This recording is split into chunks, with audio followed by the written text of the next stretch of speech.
Hi, everyone. I'm your host, Rob Campbell, and welcome to The Art of Boring, the podcast where we dive deeper into Moore's investment philosophy and thinking in order to make you, our listeners, more informed investors. Ultimately, we hope to connect you with the people at Moore who find excitement in be boring, make money. This podcast is for informational purposes only. Information relating to investment approaches or individual investments should not be construed as advice or endorsement. Any views expressed in this podcast are based upon the information available at the time and are subject to change. Well, Justin, welcome back to the podcast. And we're here to talk about some of the recent work that you've done on companies involved in payments. I actually just listened to an episode of Patrick O'Shaughnessy's podcast this morning, and he was interviewing John Collison, one of the founders of Stripe. And when John Collison was asked to characterize the payments industry, his comment was that it's surprising how, for something so ubiquitous, just how, quote, crazy, inefficient, and immature the industry is. So I guess with that as a starting point, what I'd love to do with you is to understand why you've been focusing a little bit more recently on some of these payments companies. I was hoping we could talk through some of the value chain. In other words, Payments 101. How does this actually work? And what are some of the differences that we see geographically? And then finally, get into some of the themes in this industry that is under constant evolution and understand your take on that and some of the research that we've done. So if that works, let's dive in. What prompted your recent interest in payments? First of all, I really appreciate you making the comment about that podcast because I actually just listened to it as well. I just find it fascinating how young this industry is. I think we sometimes take that for granted, but it's like, no, this industry, I mean, it's just gone through its first generation. It's brand new. So a lot of the infrastructure, everything is definitely fluid and in motion and undergoing a lot of change and growth at the same time.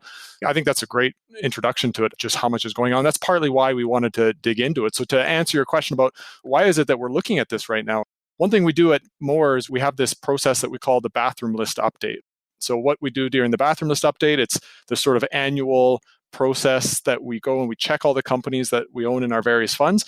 We update our reports on them, our analysis of them, make sure we're looking at the management teams and we're looking at the valuations and making sure we're staying on top of these companies. So one thing we thought we would do for payments is we say, well, what if we took all of our bathroom list for the payment companies and we bundled them all together and ran a sort of, call it a payments reverse roadshow, where we could go through and meet with all these companies kind of back to back and do all these updates together and see if there were some sort of larger industry learnings that we could pull away from it. So that was part of the genesis of why it is that we did this payments roadshow, was to see if we could get some learnings from aggregating everything together. Great. Can I poke at that a little bit though? I mean, our mantra at Moore is be boring, make money. And what that means is that we're long-term investors. We're not trying to chase fads. We're looking to invest in companies with the strongest, most durable competitive advantages. So on the one hand, I can see how payments fits that boring approach. I mean, it's just credit card transactions. These things happen all the time. As I said, it's completely ubiquitous. On the other hand, if it's an industry that's changing and evolving, and if it's really immature, how does that fit with what we're looking for in terms of investments? What we look for is we're looking for businesses that are high quality business models run by good management teams at attractive valuations. That's sort of our Moore mantra. And so part of that equation is great business models. So the question then is, well, are payments sort of a good business model? So let's look at that. So first of all, these are very high growth businesses. And the reason they're high growth is that worldwide, people are converting their payments from cash and check processes to pay for their goods and services, and they're converting that to cards and digitizing those payment processes. And the reason they're doing that is convenience. Who wants to carry around a wad of cash? That's very inconvenient. Governments are pressuring people and businesses to do that because for tax purposes, it's much easier to track if there's a digital record of the thing. And also e-commerce is exploding and it's very hard to buy something with cash online. You sort of need some digital way to purchase it. So all of those things are causing this massive trend right now of shifting from cash and check globally over to credit cards and other forms of digital payments. And so that initial high growth from a company who's interested in looking for high quality businesses, well, that's a good starting point. It's good to be in a growth sort of business model, but that's not sufficient. It's definitely a helpful condition for a high quality business, but it's not enough. What else is going on? So the other thing is you look at these payments companies and they tend to have some other attributes that we really like. For example, their returns tend to be very high, the returns on capital.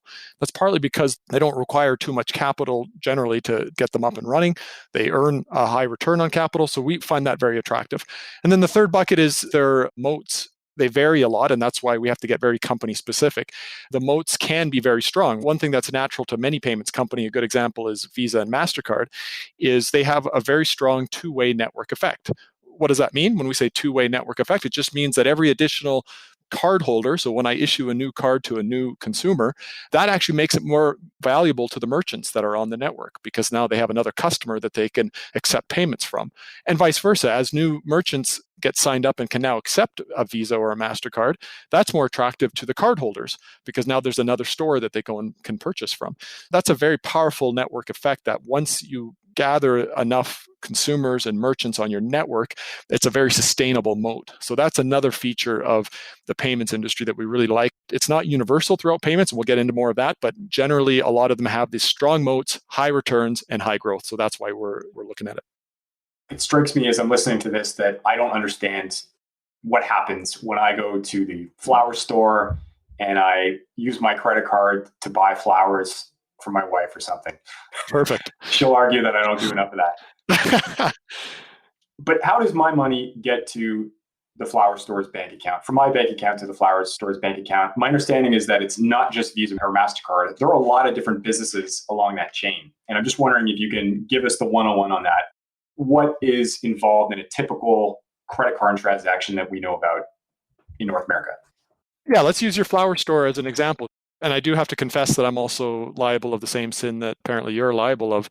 But yeah, so how does payments flow through the flower store? So think of the flower store. It's got a bunch of processes that it's running. So it needs, first of all, the core of the flower store is accepting a payment from a consumer who's coming to buy flowers. Okay, we would call that in payments, we'd call that a C2B transaction, or consumer to business.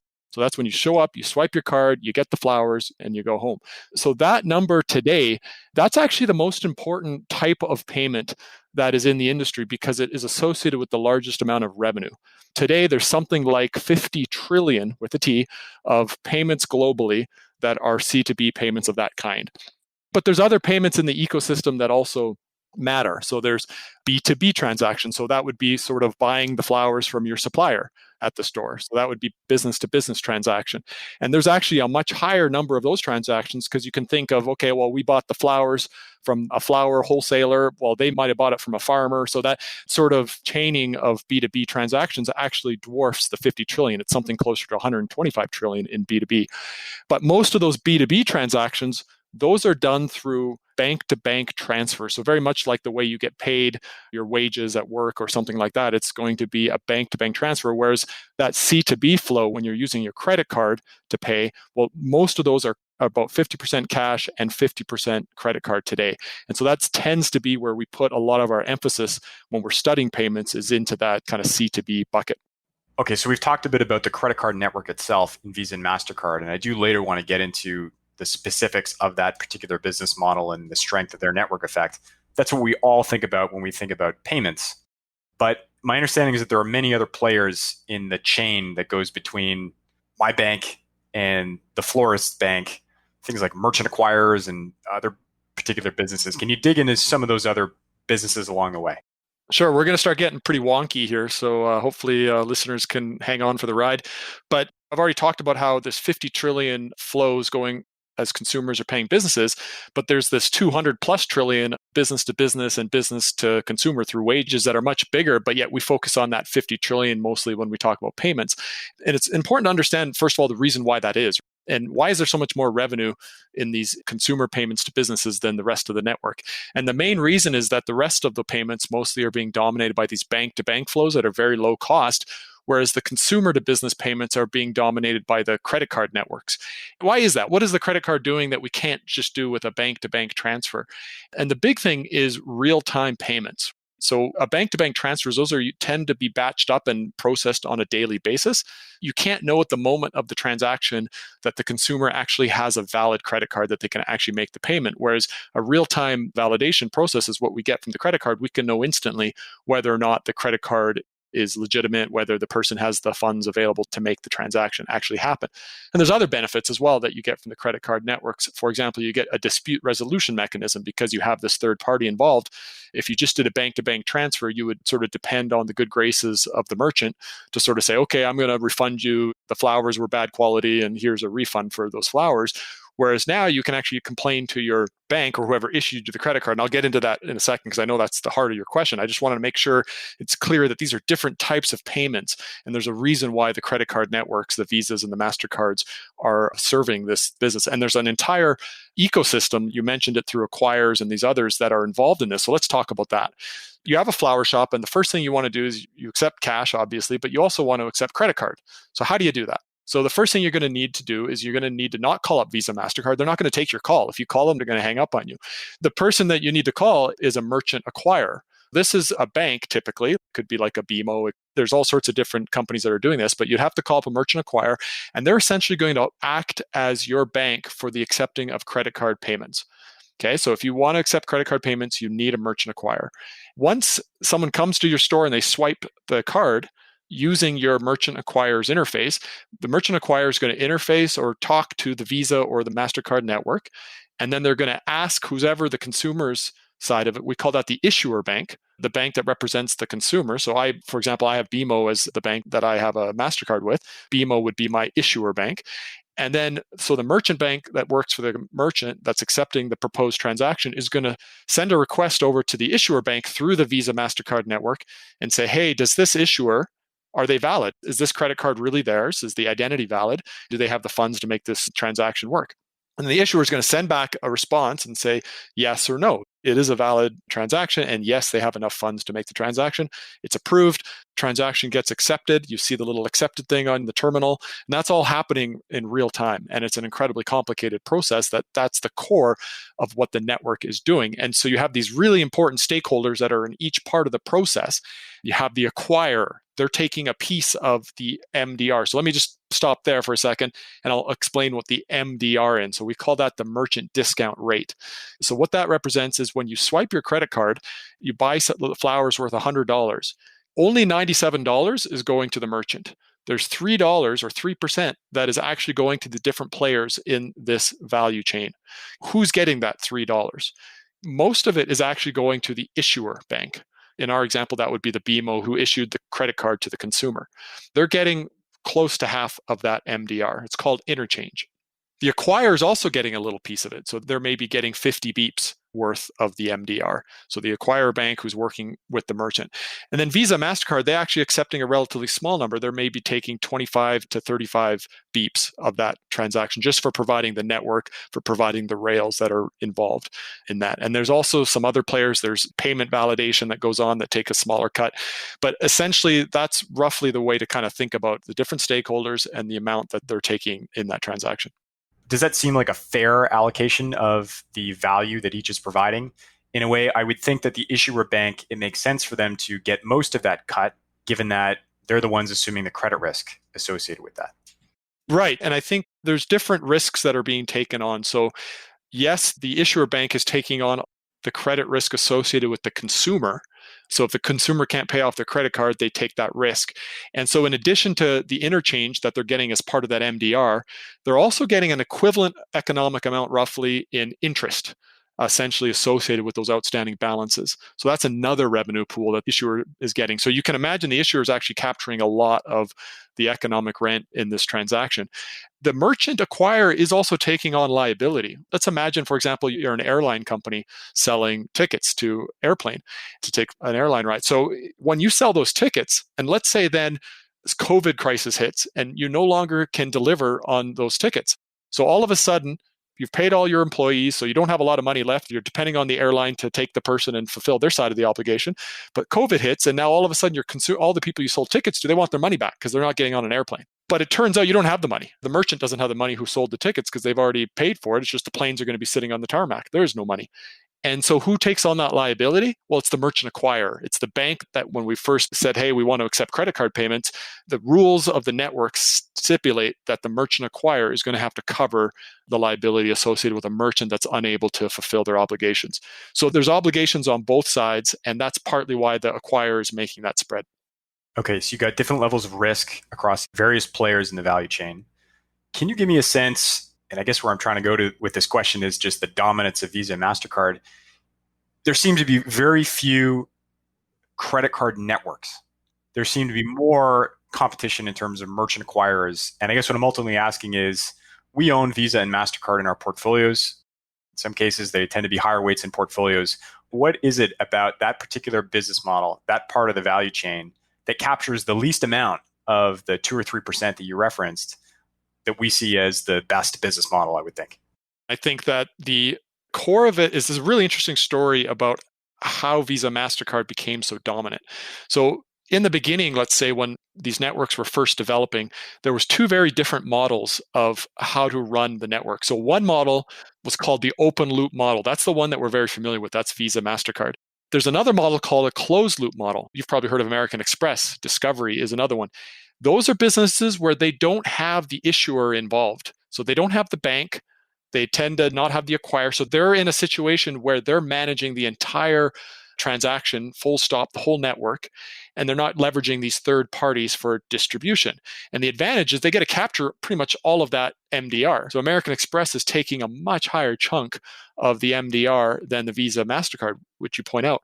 But the difference is Visa MasterCard has this really powerful feature, which is that they realize that the game here isn't so much about what percentage of the transaction you take. It's about building the network because it's a strong two-way network.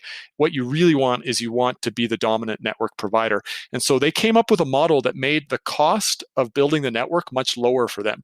So for American Express, they themselves have to go and knock on the doors of merchants and say, hey, can you accept this? And they also have to become the provider of the credit associated with the credit cards. So they're doing a lot more. Whereas Visa, MasterCard, they are leveraging the distribution network of issuing banks. So they're partnering with other third parties that are issuing cards to consumers all over the place through these different banks. And they're also leveraging acquirers who are also third parties who are going out there knocking on doors because they want a piece of the pie. So by outsourcing a lot of the parts of the network that matter for onboarding and getting that two-way network effect up and running, they've actually made a more powerful business of it, essentially a stronger network effect because more people accept Visa, MasterCard, more consumers have Visa, MasterCard.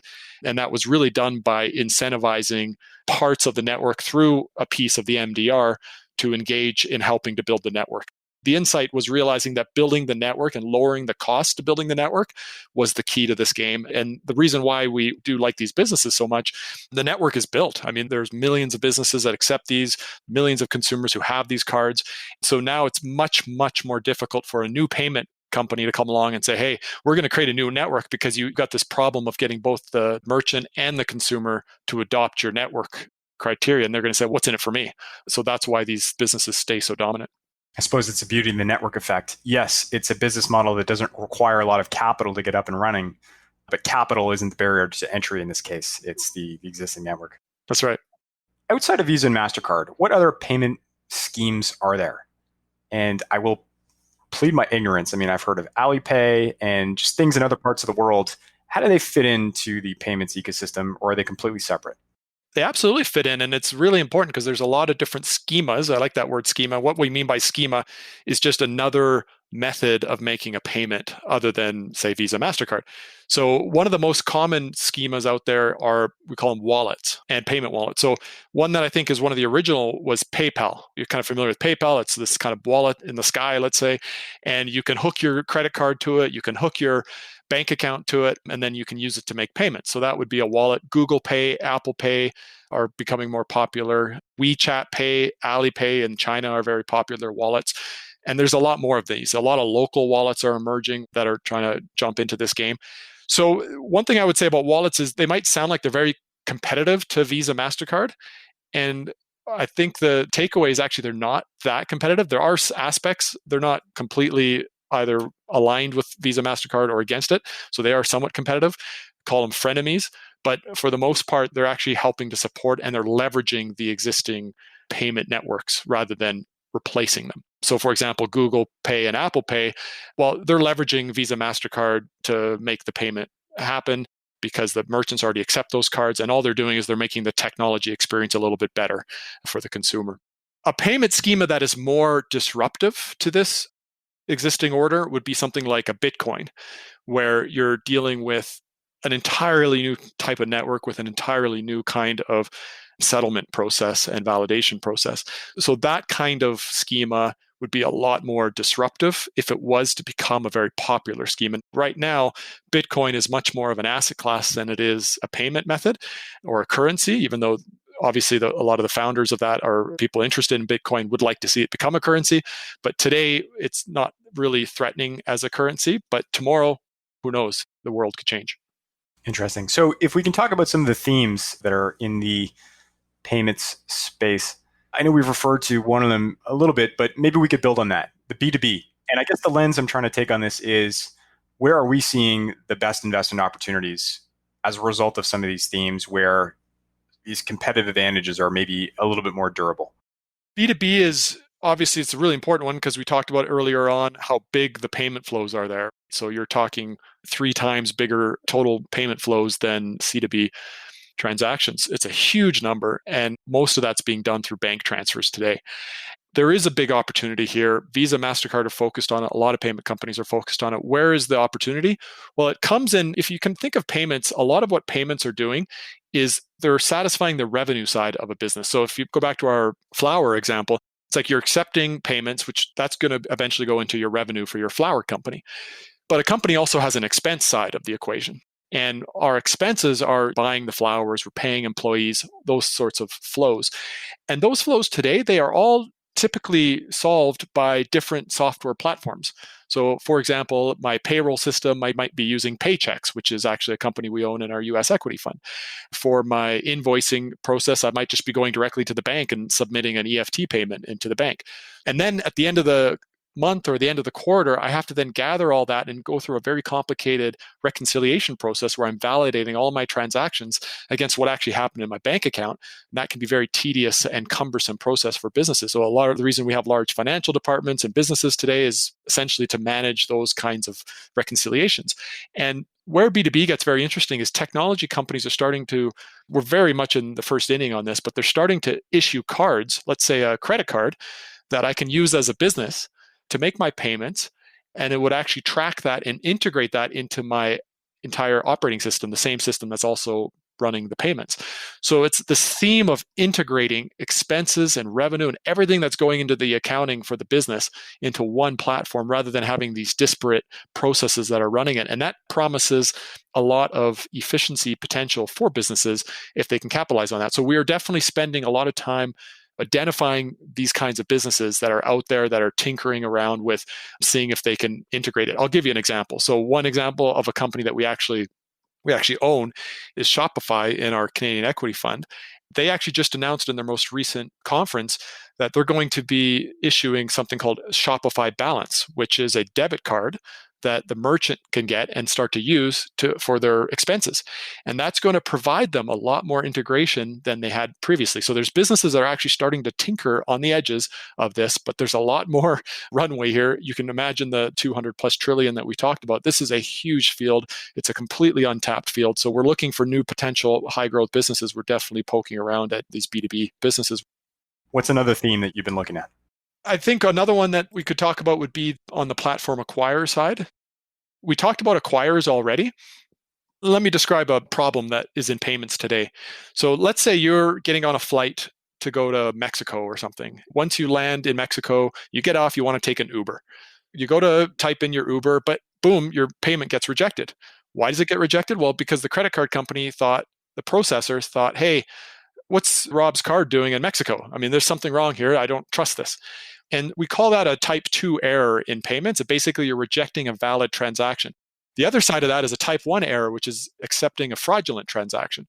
So those are the two types of errors that acquirers and everybody, frankly, in payments are really trying to minimize. Because if you can minimize those errors, you can help a lot. You can imagine how detrimental it would be to Uber if it wasn't really Uber's fault, but you swiped your payment and now they got rejected and you said, you know what, I'm going to take a Lyft and I'm screw Uber. They're unreliable when I travel. You can just imagine how much is at stake for these companies of losing the customer, of losing that transaction. So they really want to get this right. And especially in the big tech space, it's very, very important. Now, the history of payments is all these we have talked about how new the industry is, how young the industry is. So you have all these local acquirers. So most of the acquirer companies we already talked about, they're really banks, most of them. And banks, as you probably know, if you think of the Canadian banks, they tend to be organized by geography. So you have sort of the Canadian banks, you have the US banks, the European banks, and they don't really talk that smoothly with each other. This is a real problem if you're Uber and you're trying to figure out if you should validate this transaction, because now I need to have most of my Rob Campbell transactions are being processed through my Canadian acquirer, but my Mexican acquirer, who's a different bank, doesn't really seamlessly talk to my Canadian acquirer. And so the probability that I'm going to reject that transaction is higher because of that disintegration between those systems. So acquiring companies have been doing a lot of M&A activity, and they've been trying to combine the companies to try to solve this problem, but they still have this friction that makes it very hard for them to sort of provide seamless validation. So one company that we own in the International Equity Fund is, and also the Global Equity Fund, is a company called Adyen. And they're really taking on this problem, and they're essentially acting as an acquirer. They do more than just acquiring, they also do the processing. But they're trying to solve this problem of lack of integration between geographies and saying, look, we're going to build a single platform that a big tech company can use, and it's going to integrate everything across the globe. They're going to be able to see that, hey, Rob Campbell just took an Uber to get to the Calgary airport, and now that he shows up in Mexico, it's like the probability that this is a valid transaction, because I can now see all that data, is much higher. And then he approves the transaction, everybody's happy, everybody wins. And so Adyen is one of these disruptors that is taking share from other kind of first generation bank merchant acquirers by providing a much more sophisticated technology solution. So that's another important theme. What about, just talking about disruption, fintech? How's that playing into the payment space? Yeah, so fintech, I mean, we're kind of blasting the banks here a little bit for innovation, but I think fintech is another one where people have been talking about this for a long time, is saying, well, banks aren't delivering the sort of technology experience that Google or an Uber or a Netflix is delivering. And just imagine, like, you log onto your bank and it's a browser from the 90s and you're just like, what is this? Fill in some drop down. But you go into Netflix and it's like instantly playing something and recommending great things. And it's a completely different experience. And consumers are starting to kind of revolt, and they're saying, we really want to have that Netflix-like experience with our bank, and why can't we deliver it? And they're pounding on the banks to give them this, but the banks, just because of the tech debt that they often suffer from, aren't able to kind of deliver that as seamlessly.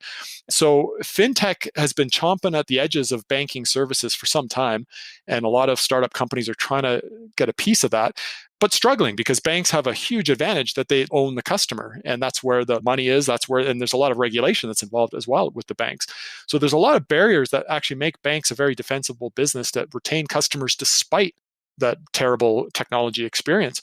And that's actually a testament to some of the strength that is in some of that model. So what I'm saying is, it might not be, we may not love the company, but the stocks can actually be attractive at retaining customers. But the important thing that happened recently, Visa announced that they're going to buy Plaid. Plaid is a fintech enabler. And what they do is they essentially make it much easier for a startup company to talk to a bank, to get Rob Campbell's credential if you provide it.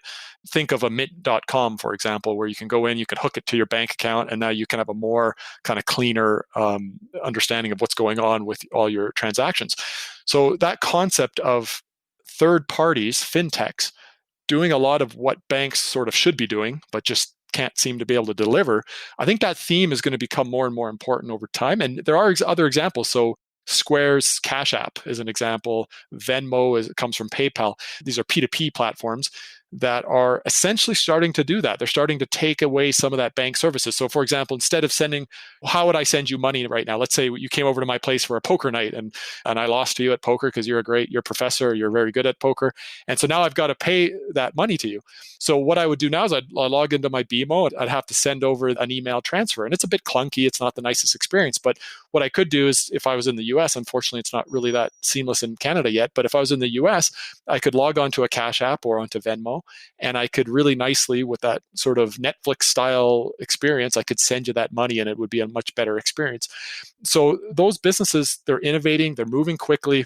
We expect fintech to, at least I do, to take more of that sort of low hanging fruit from banking services.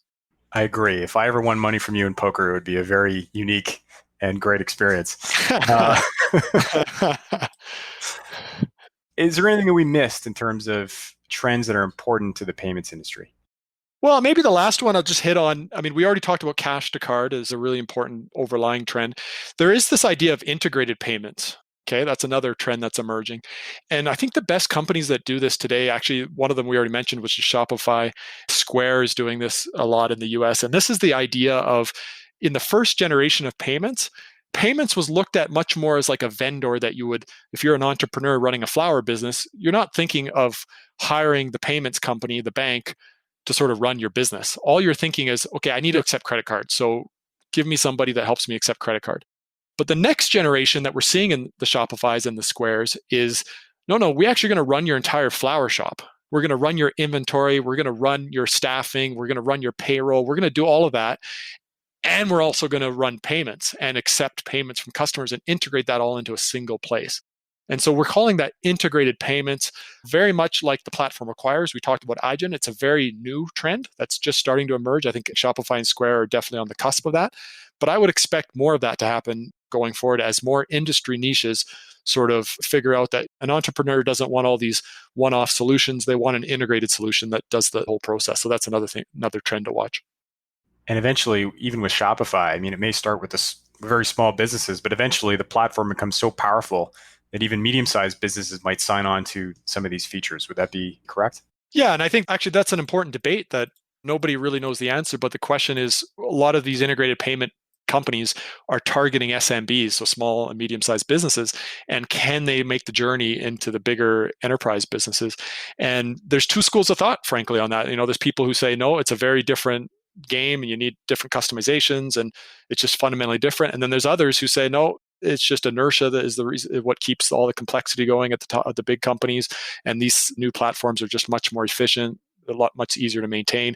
And it'll just be with time that they'll kind of get adopted. Whether, even if they're not adopted by the big companies, the smaller companies will grow and become the big companies that use them. So there are definitely two schools of thought on that. And we'll have to see how that plays out. Great. I want to finish on process and outcomes. So we talked about the fact, I think you mentioned the reverse roadshow. Can you just quickly describe what was involved in that and the types of companies that you looked at? Yeah, we spoke to around 20 companies, and most of them basically payment companies or payment adjacent companies. And what it was involved was just, we have a conversation with them and just take insight. We're talking to our own companies, the companies that we own in our portfolios. We're also talking to other companies that we don't own, just to understand the industry dynamics and trends going on. So when we say reverse roadshow, all we really mean is concentrating a bunch of calls with different management teams within a week, let's say, or two of kind of intense discussions. Within those, on the outcome side, what has that led to in terms of new businesses that we've considered or added, or companies that we're getting a little bit more nervous about? Without giving you specific names, because it's so raw, and we don't want to give too much of the farm away here, but we definitely have got a lot of names that came out of that process of these companies that fit neatly into this integrated payments and into this platform acquire kind of models.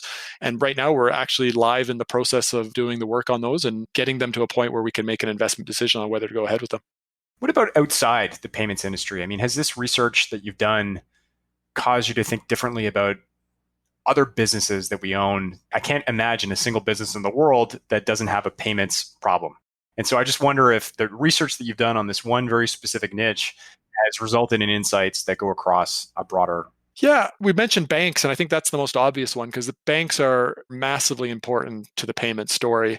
They're the ones who started it. Before we hit too hard on the banks, we got to realize that MasterCard and Visa were really spun out of the banks. The banks really kind of gave them birth. And so this idea that they do no innovation and that they're way behind, I mean, there's definitely some truth that they're struggling, but they're at the genesis of the whole industry.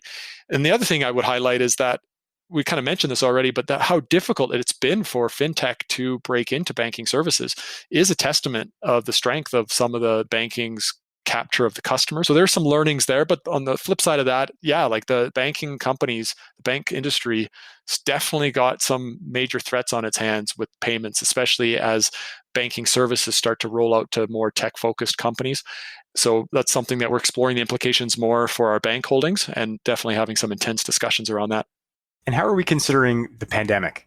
In the sense that on the one hand, I would presume more transactions being driven through e-commerce results in less cash transactions, more in the payments companies. On the other hand, if economic activity is depressed, if there's less travel, payments might see downward pressure. How are we thinking about that as both a near term and, gosh, who knows how this is going to play out for the pandemic, but as a medium to longer term risk for some of these companies? There's no question at the end of the day, like we talk about, the 50 trillion of payment volume is consumer to business. If there's a recession or if no one spends money, you lose all that revenue, you lose a big chunk of that revenue. So obviously the recessions and shutting down the economy in any form is very negative for the industry in the short term. But I do think the long-term effects, assuming that we don't shut down the economy for all time, which I think all of us really expect to happen, like the economy should open up, then yeah, it's probably net positive because it really does stimulate that conversion away from cash more quickly than maybe what would have happened in absence of a COVID crisis. And with interest rates being as low as they are, the long term matters a lot more because we're sort of flattening the interest rates down to almost nothing. So yeah, I would argue my own view on this, again, we're looking forward, so it's always difficult, but is that it would be a net positive generally for the payments industry because of the stimulus you have of conversion from cash. Justin, thank you. I really appreciate you taking us through. We did get wonky for a little bit, but I certainly come away with a better understanding of this very fractured, complicated business and where some of the investment opportunities might be. So thanks. Well, thanks for having me. It was great. I enjoyed it. Hopefully not too crazy technical for everyone. Hi, everyone. Rob here again. To subscribe to the Art of Boring podcast, go to more.com. That's mawer.com/podcast or wherever you download your podcasts. If you enjoyed this episode, please leave a review on iTunes, which will help more people discover the Be Boring, Make Money philosophy. Thanks for listening.